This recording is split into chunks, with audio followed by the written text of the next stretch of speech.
Hello everyone, I am Ayushi and आपने मुझे nursing to नौसठ वाले चैनल पे मेरी वीडियो देखी होगी और India rank 412 MPSC nursing entrance exam में।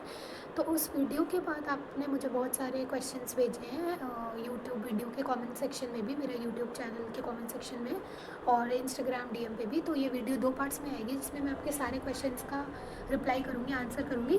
तो देखो, सबसे पहले हम इंस्टाग्राम के डीएम वाले सेक्शन में आ जाते हैं कि आपने मुझे क्या क्या मैसेज करे हैं। सबसे पहला जो मुझे आया है वो है अनन्या का। वो उन्होंने पूछा है कि आपने कहाँ से प्रिपरेशन करी थी, अभी थोड़ा कुछ बता दीजिए, क्वेश्चन प्रैक्टिस वगैरह, टफ पेपर आता है, ये सब पूछा उन्होंने। तो देखो, सबसे पहले मैंने अपनी प्रिपरेशन पूरे यूट्यूब से करी थी, सिर्फ यूट्यूब से। यूट्यूब पे बहुत अच्छा कंटेंट है, अगर तुम सिर्फ उम्मीद बैच को भी फॉलो करते हो तो बहुत अच्छी चीज़ है। उनका जो उम्मीद बैच है वो सबसे ज़्यादा अच्छा बैच मुझे लगता है, यूट्यूब का सबसे ज़्यादा इफेक्टिव, सबसे ज़्यादा एफिशिएंट है।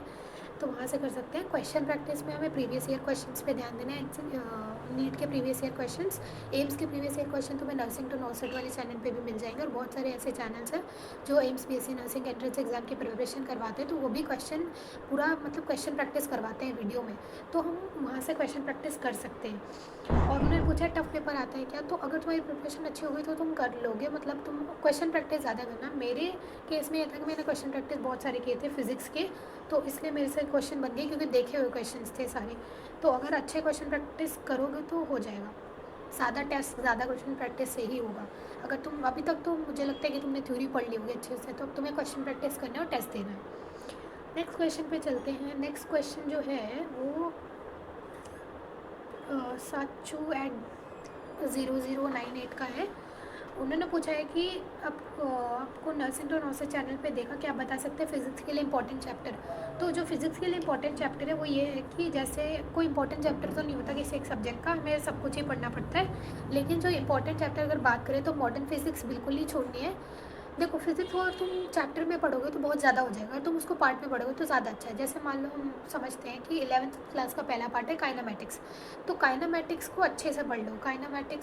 काइनामेटिक्स में laws of motion, work, energy, power सब कुछ आता है, वो वहाँ तक पढ़ सकते हो। फिर आता है तुम्हारा रोटेटरी मोशन, वो भी काइनामेटिक्स में आएगा। फिर तुम्हारा ग्रेविटेशन, तो gravitation, electrostatic, potential, electric field, ये सब एक जैसे चैप्टर्स हैं, इनको साथ में पढ़ लो। फिर तुम्हारा आ जाता है मैग्नेटिज्म, तो वो अलग से पढ़ लो। मतलब ऐसे पार्ट पार्ट में पढ़ो। जब तुम पार्ट पार्ट में पढ़ोगे ना तो चैप्टर्स बहुत ज़्यादा रिलेट करते हैं। जैसे ग्रेविटेशन, इलेक्ट्रिक फील्ड बहुत ज़्यादा रिलेट करता है, इलेक्ट्रोस्टैटिक पोटेंशियल बहुत ज़्यादा रिलेट करता है, तो वो जल्दी समझ में आएगा। लेकिन मॉडर्न फिजिक्स के क्वेश्चन ज़रूर आएंगे, तो वो चीज़ें पक्का पढ़ लेना। ग्रेविटेशन, इलेक्ट्रोस्टैटिक, ये सब एक साथ पढ़ लेना, तो तुम अपने आप रिलेट कर लोगे और तुम्हें अपने आप पता चल जाएगा कि ये क्वेश्चन बार बार आएगा। जैसे मेरे प्रिपरेशन के एंड में मुझे पता था कि ये क्वेश्चन आएगा और वो क्वेश्चन आया भी एग्जाम में। वेव ऑप्टिक्स में भी जैसे वाई मैक्स वाई मीन वाला क्वेश्चन है, तो वो बहुत ज़्यादा इंपॉर्टेंट है। तुम्हारे जो आई गेस मॉडर्न फिजिक्स में वो है, मॉडर्न फिजिक्स में कोई फॉर्मूला आता है, वहाँ विजन है, फोटो इलेक्ट्रिक इफेक्ट है, वहाँ से क्वेश्चन ज़रूर आता है, तो वो तुम्हें अपने आप आइडिया लगेगा। तुमने क्वेश्चन प्रैक्टिस अच्छे से करी हुई, तो मैं तो ये सजेस्ट करूँगी कि तुम टेस्ट दो अभी के समय, बहुत सारे टेस्ट दो, बहुत सारी। नेक्स्ट क्वेश्चन है निक्की का। उन्होंने बोला है कि आप एम्स ऋषिकेश में हो, आपका सिलेक्शन कब हुआ और 12th के बाद एम्स के से बीएससी नर्सिंग करने के बाद डायरेक्ट पोस्टिंग होती है क्या। तो देखो, मेरा सिलेक्शन तो मैंने एम्स बीएससी नर्सिंग 2024 का एग्ज़ाम दिया था, 2024, उसमें मेरा सिलेक्शन हुआ। ऑल इंडिया रैंक 412 थी, तो मेरे को एम्स ऋषिकेश मिला, वो मेरा प्रेफरेंस था, मुझे एम्स ऋषिकेश ही चाहिए था। और 12th के बाद एम्स बीएससी नर्सिंग के बाद डायरेक्ट पोस्टिंग होती है क्या, तो डायरेक्ट पोस्टिंग तो नहीं होती है। देखो, एम्स में तो डायरेक्ट पोस्टिंग नहीं होती, उसके लिए तुम्हें एक और एग्ज़ाम देना पड़ता है, नॉर्सेट। लेकिन हम ये कह सकते हैं कि अगर तुम नर्सिंग करते हो तो तुम्हें जॉब मिलने का चांस काफ़ी ज़्यादा रहता है एज़ कम्पेयर टू अलग कॉलेजेस, क्योंकि नर्सिंग के बहुत सारे कॉलेजेस हैं इंडिया में। लेकिन उसके बाद भी अगर तुमने एम्स से करा है तो वो चीज़ बहुत ज़्यादा अच्छी मायने रखती है। तो और कह सकते हैं, जहाँ तक बात है एम्स में पोस्टिंग की, तो एम्स में डायरेक्ट पोस्टिंग नहीं होती है, उसके लिए तुम्हें अलग से नॉर्सेट एग्ज़ाम देना पड़ता है। ठीक है, नेक्स्ट क्वेश्चन पे आ जाते हैं हम। निकिता का नेक्स्ट क्वेश्चन है, निकिता का।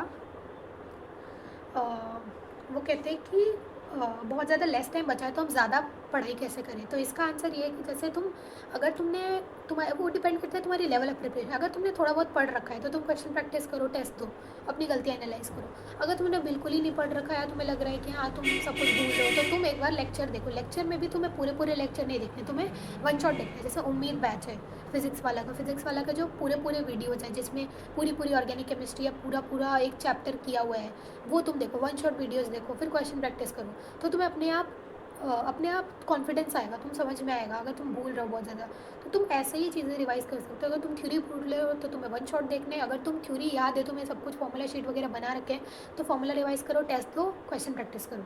ये एंसर्स 2-3 का उनका ये है कि एम्स में क्या हमें बुक्स वगैरह मिलती हैं और मंथ्स की फ़ीस कितनी होती है।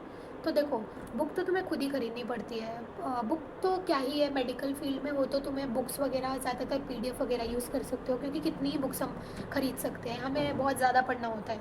मेडिकल फील्ड में आ गए हो यानी तुम्हें लिमिटेड नहीं पढ़ना है, तुम्हें अनलिमिटेड पढ़ना है। तुम जितनी चीज़ें पढ़ सकते हो उतना अच्छा है तुम्हारे लिए। तो सिर्फ एमबीबीएस वाले वगैरह तो तुम खरीद सकते हो, बुक्स वगैरह हमें खुद ही खरीदनी होती है, वो नहीं देते। बुक्स तो क्या ही खरीदते हैं, हम पीडीएफ ही डाउनलोड कर सकते हैं। नेक्स्ट है मंथ की फ़ीस कितनी होती है। तो देखो, मंथ की कॉलेज की तो कोई फ़ीस नहीं होती। कॉलेज की वही, मुझे जहाँ तक याद है, मैंने शुरू में हमें मेरी जो फ़ीस थी शुरू में ही वो दी गई थी, 5000 कुछ रुपीज़ थी। वो पूरे 4 साल की थी। और अगर बात करें मंथ्स की फ़ीस, तो मंथ्स की फ़ीस सिर्फ मेस की लगती है। वो डिपेंड करता है मेस के डेज़ पे कि तुमने कितने दिन मेस में खाना खाया, उस पर डिपेंड करता है। 2000 से 3000 के बीच में होती है फ़ीस हर महीने मेस की। ये होता है, कॉलेज की कोई फ़ीस नहीं होती पर मंथ। और तुम्हें पर मंथ स्टाइपेंड मिलता है 500 रुपीज़। करते हैं कौन से बुक से पढ़ते थे, प्लीज़ कुछ बताओ। तो मैंने प्रिपरेशन तो देखो एनसीईआरटी, मैंने साल भर पूरी एनसीईआरटी अच्छे से पढ़ी, थ्योरी पढ़ी, फार्मूला शीट्स बनाए। मैं तुम लोगों के साथ फार्मूला शीट्स वगैरह अपनी शेयर करूँगी। फिजिक्स की मैंने एक पूरी फार्मूला बुक बनाई थी और केमिस्ट्री की भी फार्मूला बुक बनाई थी, वो मैं आपके साथ शेयर करूँगी। और बुक तो मैंने ऐसा कोई पढ़ी नहीं है, सिर्फ एनसीईआरटी ही पढ़ी, और एनसीईआरटी भी लास्ट में नहीं पढ़ी, सिर्फ फार्मूला बुक वगैरह ही पढ़ी है। अपनी फार्मूला बुक वगैरह ऑर्गेनिक केमिस्ट्री की भी बनाई थी, मैं तुम्हारे साथ शेयर करूँगी, बहुत अच्छी बनाई थी मैंने। तो मैं डिस्क्रिप्शन में वो चीज़ शेयर करूँगी। और प्रिपरेशन तो मैंने पूरे साल बहुत अच्छे से पढ़ा। लास्ट में मैंने बहुत सारे टेस्ट और क्वेश्चन प्रैक्टिस करे थे, इसलिए मुझे क्वेश्चन देखे हुए थे एग्ज़ाम में। नेक्स्ट क्वेश्चन है इक्षा का। उन्होंने बोला है कि क्वेश्चन से रिलेटेड उन्होंने ये बोला है कि जीके की प्रिपरेशन कैसे करें। देखो, जीके की प्रिपरेशन सिर्फ लास्ट में करनी है। अभी तुम अपने 3 सब्जेक्ट को पकड़ लो, वो 3 सब्जेक्ट पकड़ लिए, लास्ट के 1 महीने या लास्ट के 10 दिन पहले जो जीके की वीडियोस होती हैं, AIIMS BSc nursing entrance exam के जो भी चैनल्स प्रिपरेशन कराते हैं यूट्यूब पे, उनके वही वीडियोस देख लो। मैंने तो पर्सनली ये करा था, उनके बस वीडियोस देखे थे कि हाँ ऐसे ऐसे क्वेश्चन आते हैं। तो मेरे को याद है 10 क्वेश्चन, शायद 10 थे, तो उसमें से मेरे 7-8 तो सही होंगे। इतने ज़्यादा टफ नहीं आते, आसानी आते हैं, वो तुम कर लोगे, उसकी चिंता नहीं है। वो 3 सब्जेक्ट को पकड़ लो बस। नेक्स्ट क्वेश्चन है प्रियू का। उन्होंने ये पूछा है कि कितने मार्क्स थे एम्स नर्सिंग एंट्रेंस एग्जाम में। तो देखो, मार्क्स का तो मुझे नहीं पता, लेकिन मैं अपना स्कोर कार्ड यहाँ पे शेयर करूँगी, आप मार्क्स खुद कैलकुलेट कर सकते हो। ये मेरा स्कोर कार्ड है AIIMS BSc nursing entrance exam का। इसमें मेरे कितने क्वेश्चन करेक्ट थे, कितने इनकरेक्ट थे, वो देख सकते हो। और करेक्ट पे कुछ मार्क्स थे और इनकरेक्ट पे, ये मैं अलग से एक वीडियो में उनको है please make a video college review, तो कॉलेज रिव्यू का वीडियो मैं बनाऊँगी। 3 वीडियोस मैं यहाँ पर लेके आने वाली हूँ। एक कॉलेज रिव्यू का वीडियो, एक मेरा रूम टूर एम्स ऋषिकेश का, और थर्ड एक एम्स ऋषिकेश का पूरा कैंपस टूर। तो वो 3 वीडियोस मैं लेके आऊँगी जैसे मैं कैंपस जाऊँगी। अभी मैं घर पे हूँ होली हॉलीडेज़ में, तो जैसे मैं कैंपस वापस जाऊँगी, ये 3 वीडियोस मैं लेकर आऊँगी अपने चैनल के लिए। नेक्स्ट है मेस की। तो इनका क्वेश्चन ये है कि मेस की फ़ीस क्या है, कॉलेज की फ़ीस क्या है। तो जैसे मैंने बताया, मेस की फ़ीस वही तुम्हारी डिपेंड करती है तुमने कितने दिन मेस में खाना खाया है, वो 2000 से 3000 के बीच में होती है। कॉलेज की फ़ीस सिर्फ तुम एक बार देते हो, 5000 कुछ रुपीज़ होते हैं शुरू में। और काउंसलिंग डॉक्यूमेंट से रिलेटेड काउंसलिंग प्रोसीजर क्या है, तो मैं अपना पर्सनली काउंसलिंग एक्सपीरियंस बताऊँ तो सबसे पहले तुम्हें एम्स की साइट पर रजिस्टर करना होता है। फिर तुम्हें प्रेफरेंस लिस्ट बनानी होती है। मैं यहाँ पर अपनी प्रेफरेंस लिस्ट यहाँ पे शेयर करूँगी, मेरी क्या प्रेफरेंस लिस्ट थी। उस प्रेफरेंस लिस्ट में फर्स्ट राउंड में मुझे जैसे एम्स भोपाल मिला था, तो वहाँ पे मुझे डॉक्यूमेंट लेके जाने थे, अपने सारे जितने भी डॉक्यूमेंट्स, 10th-12th की मार्कशीट्स वगैरह, और 10th-12th की मार्कशीट्स हो गई, अपने माइग्रेशन सर्टिफिकेट हो गया, और ये सब चीज़ें लेके जानी होती है। उसके बाद मेरा एम्स भोपाल में हुआ था। फिर सेकेंड राउंड में अपीयर करते हैं हम। देखो, सेकेंड राउंड में हम अपीयर करते हैं, लेकिन हमारे पास एक रिस्क होता है कि हमारी पहले राउंड का जो हमारा कॉलेज था, वो में फिर वो थोड़ा रिस्क पे आ जाता है कि वो नहीं मिलता फिर। तो मुझे सेकेंड राउंड में एम्स ऋषिकेश मिला था। तो फिर वहाँ पे तुम्हें डॉक्यूमेंट्स तो एम्स भोपाल में जमा है, तो एम्स भोपाल से डॉक्यूमेंट्स एम्स ऋषिकेश अपने आप आ जाते हैं। तो वहाँ पे हम जाते हैं। एम्स भोपाल से हमें सिर्फ एक लेटर मिलता है, वो लेटर में एम्स ऋषिकेश में सबमिट करना पड़ता है। तो ऐसे करके मेरी काउंसलिंग हुई थी। वाइल मैं काउंसलिंग पे, अगर आपको एक डिटेल वीडियो चाहिए तो आप कमेंट में बता देना, मैं एक डिटेल वीडियो काउंसलिंग पे बना दूँगी। नेक्स्ट क्वेश्चन है प्रीति का। recently preparing for AIMS BSc nursing, so I want some guidelines from you and can you please help me? Hope you will help me. तो देखो, एम्स BSc नर्सिंग से related कुछ guidelines, मतलब कैसे prepare वगैरह करें, ये पूछना चाहती है। तो देखो, मैंने शुरू में बताया कि NCERT ही पढ़नी है और तुम्हें ज़्यादा से ज़्यादा क्वेश्चन प्रैक्टिस, देखो क्वेश्चन प्रैक्टिस बहुत इंपॉर्टेंट है। अगर तुम्हें एग्ज़ाम में क्वेश्चन आते होंगे तो तुम्हें कॉन्फिडेंस आ जाएगा, तुम्हें मज़ा आ जाएगा क्वेश्चन करने में कि हाँ ये तो तुम्हें आता है। और देखो, केमिस्ट्री और बायो तो बहुत ईजी आते हैं नर्सिंग एग्जाम में, फिजिक्स थोड़ी टफ आती है और कुछ क्वेश्चन तुम्हें नहीं करने होते वहाँ पे। तो फिजिक्स बहुत अच्छी कर लो और तुम्हें बहुत अच्छा लगेगा क्वेश्चन करने के बाद, ये तो मैं गारंटेड कह सकती हूँ। मैं बार बार ये चीज़ पे बोलती हूँ कि क्वेश्चन प्रैक्टिस जितनी ज़्यादा से ज़्यादा कर सकते हो उतनी करो। अगर तुम्हें थ्योरी कम हुआ है तो तुम वन शॉट देखो, एक फॉर्मूला लिखो, ज़्यादा सजाना नहीं फॉर्मूला शीट, फॉर्मूला को एक पेज पे लिखो और शुरू करो क्वेश्चन प्रैक्टिस, बस, और कुछ नहीं करना। नेक्स्ट क्वेश्चन है अद्रीजा का। Came to your video from nursing to nurse channel. One question right now. I'm attending physics lecture from Umeed and practicing the lecture question. Is it enough for exam? Definitely enough. अगर तुमने उम्मीद batch से physics lectures ले लिए और बहुत सारे question practice कर लिए तो 100% इनफ है। नेक्स्ट क्वेश्चन है लिली का। एम्स BSc नर्सिंग के लिए एम्स ऋषिकेश में एडमिशन चाहिए, तो मेरी 12th बोर्ड्स 25 मार्च को ख़त्म होगा, तो क्या बता सकते हैं कि मैं कैसे पढूँ ताकि 2 महीने में मेरा सिलेक्शन हो जाए? देखो, तुमने थ्योरी पढ़ी हुई है, पूरी थ्योरी कंप्लीट होगी। अगर तुम बोर्ड्स दे रहे हो तो तुम्हें थ्योरी पता होगी, इतनी तो पता ही होगी। तो 11th और 12th की थ्योरी बिल्कुल अच्छे से उम्मीद बैच से देख जाओ। मुझे पता है कि 12th में अगर तुम हो तो 11th तुम्हारा थोड़ा तो वीक होगा, ये पता है मुझे। अगर तुमने 11th पढ़ा होगा तो बहुत अच्छी बात है, अगर नहीं पढ़ा है, बहुत कम पढ़ा है, तो तुम पढ़ लो उम्मीद बैच से, पूरी थ्योरी पढ़ लो 1 महीने में। 2 महीने है ना, 1 महीने में पूरी थ्योरी पढ़ लो। दूसरे महीने सिर्फ क्वेश्चन प्रैक्टिस करो, सिर्फ क्वेश्चन प्रैक्टिस, दिन रात क्वेश्चन प्रैक्टिस। 1 महीने भी नहीं चाहिए तुम्हें थ्योरी पढ़ने के लिए, 15-20 दिन। या तुमने अगर 12th तो पढ़ा है ना, तुम्हें 11th भले ही ना पढ़ा, 12th तो पढ़ा है, तो 15, 16, 17, 20 डेज दो अपने आप को कि हाँ 11th की पूरी थ्योरी करनी है कैसे भी उम्मीद बैच से। और साथ साथ वो क्वेश्चन भी कराते हैं, तुम्हें थोड़ा थोड़ा आइडिया लगता रहेगा। और 12th की थ्योरी तुम्हें आती होगी और जो चैप्टर्स रिलेटेड है वो तुम्हें पढ़ने होंगे बस।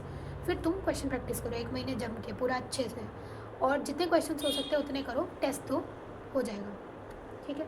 एंजिमा का, उन्होंने ये बोला है कि आपने कितने क्वेश्चंस अटेम्प्ट करे थे बायोफिजिक्स केमिस्ट्री में, आपके कितने नंबर आए थे MBBS नर्सिंग एंट्रेंस एग्जाम में। तो यहाँ पर मेरा स्कोर कार्ड है, इसमें मैंने लिखा हुआ है कि मैंने कितने क्वेश्चंस अटेम्प्ट करे थे, कितने ने करेक्ट थे, कितने इनकरेक्ट थे और कितने अनअटेम्प्टेड थे, ये सब। तो इससे हम स्कोर कैलकुलेट कर सकते हैं, इसका मैं अलग से वीडियो लेकर आऊँ। नेक्स्ट है क्वेश्चन है खुशी का, तो उनको ये कुछ टिप्स चाहिए related to preparation for AIIMS nursing exam. तो मैंने अभी बहुत सारे टिप्स दिए आपको कि आप, मतलब मेरे लिए तरफ से एक ही टिप्स है कि तुम्हें थ्योरी अच्छे से आनी चाहिए। तुम्हारे पास फॉर्मूला शीट्स जो मैं ऑलरेडी तुम्हें दे रही हूँ, उसके फॉर्मूला तुम्हें पढ़ने और क्वेश्चन प्रैक्टिस करना है। ऑलरेडी मैं तुम्हें फॉर्मूला शीट डिस्क्रिप्शन में दे रही हूँ कि हाँ फिजिक्स के जो भी मैंने फॉर्मूला बुक बनाई थी, केमिस्ट्री की फॉर्मूला बुक, एंड बायो के लिए तुम्हें NCERT पढ़नी, कुछ नहीं करना।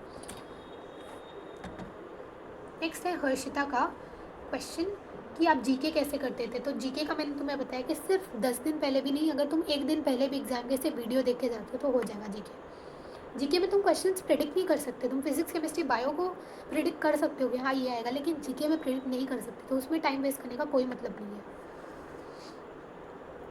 फिज़िक्स के लिए कैसे किया, तो फिज़िक्स का बहुत सारे डाउट्स हैं, तो फिज़िक्स के लिए तुम्हें कुछ नहीं करना, मैं तुम्हें फॉर्मूला शीट्स दे रही हूँ, तुम्हें सिर्फ फॉर्मूला याद करने हैं। तुमने थोड़ी बहुत तो पढ़ी होगी फिज़िक्स पूरे साल, तुम्हें अपने आप समझ में आ जाएगा हाँ ये फॉर्मूला ये है। फिज़िक्स के सारे फॉर्मूलेज तुम यहाँ से पढ़ना और क्वेश्चन प्रैक्टिस करो टेस्ट देते हुए। नेक्स्ट क्वेश्चन है जनक का, मुझे नर्सिंग एप्टीट्यूड की बुक सजेस्ट कर दीजिए आप, और ये भी कि मेरी फिज़िक्स बहुत ही ज़्यादा बेकार है, तो आप कुछ हो सकता है क्या। देखो, नर्सिंग एप्टीट्यूड की बुक की कोई ज़रूरत नहीं है, कोई भी ज़रूरत नहीं है। सिर्फ जो वीडियोज़ आ रहे हैं ना यूट्यूब पे सर्च करने पे, वो वीडियोज़ देखो सिर्फ, और कुछ नहीं। बिना बात के पैसे खर्च करने का कोई मतलब नहीं है। तुम बस फिजिक्स केमिस्ट्री बायो को अपने हाथ में ले सकते हो, जीके और एप्टीट्यूड्स को अपने हाथ में नहीं ले सकते, ठीक है। और फिज़िक्स बहुत ही ज़्यादा बेकार है, तो आप कुछ, तो फिज़िक्स का मैंने बताया, मैं तुम्हें फॉर्मूला दे रही हूँ, फॉर्मूला शीट्स दे रही हूँ, सिर्फ तुम्हें फॉर्मूलाज याद करने हैं और टेस्ट देने हैं और क्वेश्चन प्रैक्टिस करनी है। नेक्स्ट क्वेश्चन जिनका है उनका नाम मुझे नहीं पता, वो सनफ्लावर बना हुआ कुछ, सनफ्लावर सा बना हुआ है कुछ। तो प्लीज़ दी आप कुछ बताओ, मैं बहुत टाइम, तो आपका स्कोर कार्ड भी शेयर करिएगा। स्कोर कार्ड मैंने ऑलरेडी शेयर करा है, एक बार फिर से शेयर कर देती हूँ यहाँ पे। आपके कैंपस में जिम भी है क्या? आप लोग यूज़ भी करते हो क्या? हमारे कैंपस में बहुत अच्छा जिम है, हम यूज़ भी करते हैं। और बहुत कुछ है यार, एम्स का कैंपस है ऑलरेडी, ऑब्वियसली एम्स का कैंपस है, सब कुछ है। और मैं चाहती हूँ तुम लोग भी यहाँ पर आओ मेरे जूनियर बन के। AIIMS BSc nursing entrance exam के लिए सजेशंस चाहिए, तो मैंने तुम्हें बताया कैसे प्रिपरेशन करनी है, सब कुछ मैंने शुरू में ही बता दिया वीडियो के, तो तुम उससे फॉलो कर सकते हो। हर्षिता का फिज़िक्स कैसे करें, मैंने ऑलरेडी बताया फॉर्मूला शीट्स वगैरह के बारे में, और फॉर्मूला शीट्स तो मैंने तुम्हें शेयर कर ही दी है डिस्क्रिप्शन में।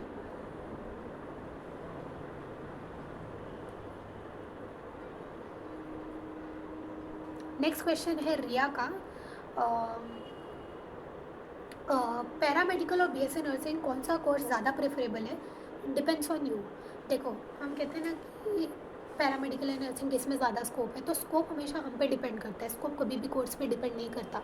अगर कोई इंसान एमबीबीएस भी करता है तो ज़रूरी नहीं कि वो हमेशा लाइफ में बहुत अच्छा करेगा, या कोई इंसान नर्सिंग करे तो हमेशा ख़राब करेगा। हम पे डिपेंड करता है हम कौन सा कोर्स चूज़ करें और हम उसमें कितनी ज़्यादा हार्डवर्क कर रहे हैं।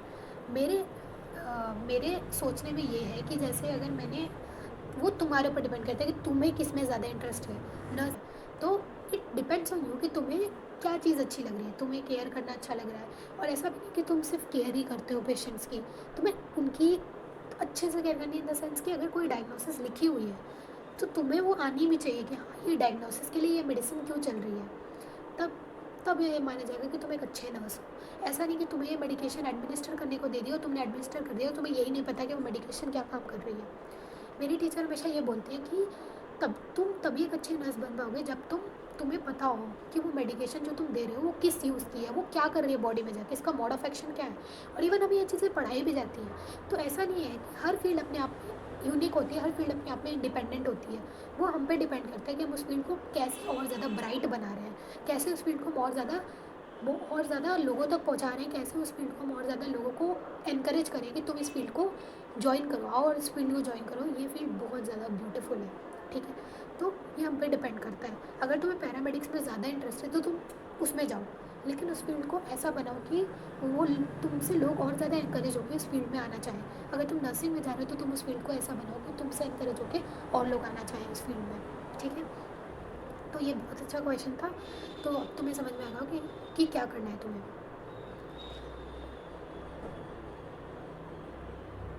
तो आज की वीडियो के लिए बस इतना ही। जो बचे हुए क्वेश्चंस हैं, जो यूट्यूब कमेंट्स के क्वेश्चंस हैं, या जो आगे के जो भी क्वेश्चंस बचे हुए हैं, वो मैं नेक्स्ट वीडियो में रिप्लाई करूँ, उसके लिए मैं नेक्स्ट वीडियो लेकर आऊँगी। भी बहुत सारे क्वेश्चंस और बचे हुए हैं। इस वीडियो के लिए अभी इतना ही। ये पार्ट 1 है आंसरिंग योर क्वेश्चंस का। नेक्स्ट पार्ट भी आएगा और उसमें भी मैं बाकी क्वेश्चंस का आंसर करूँगी। मैं ट्राई करूँगी मैं सारे क्वेश्चंस के आंसर करूँ। और अगर मैं इंस्टाग्राम पे आपको रिप्लाई नहीं कर रही तो सॉरी, क्योंकि मुझे बहुत सारे मैसेजेस आ रहे हैं, तो मैं वीडियो में ही उसका रिप्लाई करूँगी जैसे मैंने इस वीडियो में करा है। तो उसके लिए भी स्टे ट्यून्ड, एंड तब तक के लिए पढ़ते रहो और जो भी चीज़ें मैंने बताई वो भी फॉलो करो। तब तक के लिए बाय बाय, और बिल्कुल भी डिमोटिवेट नहीं होना, और वो एग्ज़ाम तुम कर ले जाओगे। ठीक है।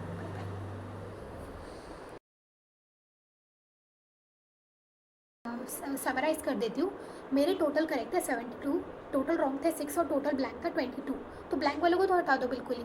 और इनकरेक्ट पे 1/3 माइनस हो रहा था, तो मेरे टोटल रॉन्ग 6 थे, तो 6 × 1/3 करेंगे तो कितने आ गए 2।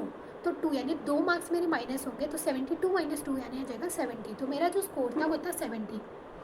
ठीक है।